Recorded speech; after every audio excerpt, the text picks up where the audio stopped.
आज हम साउंड के चैप्टर से कुछ ऑप्शन टाइप क्वेश्चंस को सॉल्व करेंगे। वो आपको आज लर्न करने हैं और राइट भी करने हैं। देखिए, sound is produce in human beings.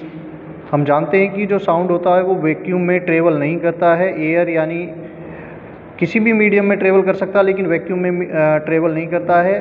और जो लाइट होती है वो वैक्यूम में भी ट्रेवल करती है और किसी भी मीडियम में, लेकिन जैसा मीडियम होगा ऐसी उसकी स्पीड होगी। तो हमें पता है लाइट की स्पीड वैक्यूम में या एयर में 3 × 10⁸ मीटर पर सेकंड होती है। जैसे हम जानते हैं साउंड हमारा टेम्परेचर पर डिपेंड करता है। साउंड की स्पीड मान लीजिए अगर 20 डिग्री सेल्सियस टेम्परेचर है तो 340 मीटर पर सेकंड उसकी स्पीड होगी। ये कहता है पहला क्वेश्चन कि sound is produce in human beings. जो साउंड है due to vibration of the vocal cords. Human beings में जो साउंड प्रोड्यूस होगा वो किसके कारण होगा? उसके जो वोकल कार्ड, हम जानते हैं कि ह्यूमन में 2 वोकल कार्ड होते हैं, पेयर्स में होते हैं ना। तो ये due to vibration of the vocal cord, जहाँ वाइब्रेशन होगा वहाँ साउंड प्रोड्यूस होगा ही होगा। Sound is transmitted.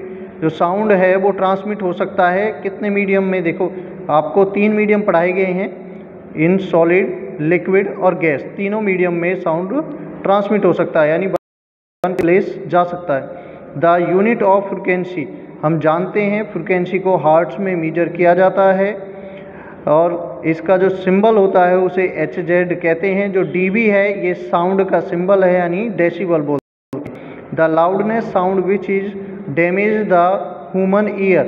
ये कहता है कि अगर इससे ज़्यादा साउंड क्रिएट हुआ तो इंसान के कानों को क्षति पहुंचाएगा, यानी नुकसान पहुंचाएगा। तो 80 डेसिबल से अगर ज़्यादा हुआ तो नुकसान पहुंचाएगा, क्योंकि हम जानते हैं जो साउंड है वो डेसिबल में मेजर किया जाता है।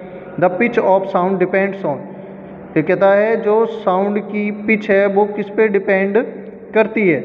ना तो एम्पलीट्यूड पे करती है, ना ही इंटेंसिटी पे करती है। तो बाकी दोनों वही दे रखे हैं सी में, एम्पलीट्यूड एंड इंटेंसिटी। इनमें किसी पे भी साउंड की पिच है वो डिपेंड नहीं करती है। The range of intensity for human audible sound, आपने पढ़ रखा होगा, एक होता है 0 से 20 हर्ट्ज, एक होता है 20 हर्ट्ज से 20,000 हर्ट्ज, एक होता है 20,000 हर्ट्ज से अबव। ठीक है, तो intensity for human audible sound, यानी जो इंसान है वो सुन सकता है 20 हर्ट्ज से 20,000 हर्ट्ज तक। द इनऑडिएबल साउंड कितना होता है? मैंने अभी बात करी थी।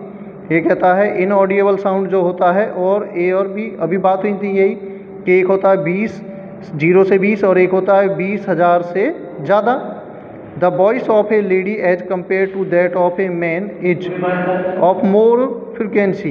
ये कहता है जो वॉइस होती है लेडी की, मैंने आपको एक दिन सिखाया था कि लेडी के जो वोकल कार्ड होते हैं वो बहुत जल्दी से वाइब्रेट करते हैं एज कम्पेयर टू मैन। ठीक है जी, तो ऑफ मोर फ्रिक्वेंसी रहेगी उनकी। ये कहता है if amplitude of sound produce vibration is double then the intensity of sound becomes 4 time. ये आपको एक फॉर्मूले के द्वारा मैंने सिखाया भी था, याद होगा, उसे निकालना और तब सॉल्व करके देखना इसको। Frequency is expressed by hertz.